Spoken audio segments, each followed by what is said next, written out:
Couple minutes we have left. I want to run through a couple quick questions. Somebody had brought up the upcoming election. Are you in for the toughest election of your electoral life? The redistricting lines look like you're going to be in a primary battle with one of your Democratic colleagues, Marcy Kaptur. Well, she's a fine lady, a good public servant, and the way the lines were drawn, they gave the advantage to the Cleveland area. It was 54%. Our latest analysis, about 54% of the Democratic vote comes from my old district. 34% comes from my friend's district. So I have an advantage. Now, does that advantage mean that the election's easy? By no means. It's going to be it's a significant. It'll be a significant. What are the election. lines of distinction that you're going to draw in this primary? Well, I'm not going to do it here, and I will say that Marcy Kaptur is my friend, and I didn't draw the lines that put a part of Toledo into a district that included my political base in Cleveland. That wasn't my decision. Can you say, I know on June 30th, $149,000 in the bank, almost twice what she had in the bank. What are you going to have with this upcoming reporting period at the end of this month? I don't know. I let somebody else pay attention to those numbers. I'm not riveted on that.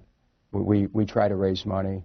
We raise money actually most what do you of it on the think you internet. need to defeat a fellow incumbent who's been around since? John, I'm not going to go there because frankly, I'm sad about the way that this has turned out. I'm hopeful that again, this is my friend. I know in politics it's so dog eat dog, but I can't look at it that way. And so, even though the Republicans who drew the map may have given me an advantage, there's no guarantee, A, and B, I'm still in a contest with a friend of mine.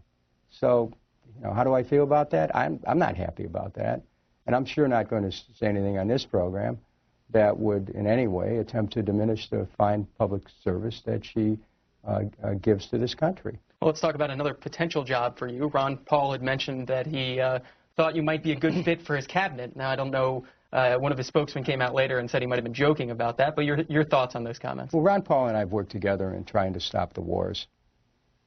I mean, think about that. And I think Democrat, Republican, or Independent, you have to, I think people are paying more and more attention to presidential candidates who are saying, get out of Iraq, get out of Afghanistan, stop these foreign misadventures. And that's what Ron Paul said. I mean, he and I agree with that. We also agree on the danger of Fed policy. He and I were the two individuals in Congress, in the House in particular, who challenged the Fed's policies and tried to, and made a call for transparency as to how they were creating money out of nothing, who they were giving it to.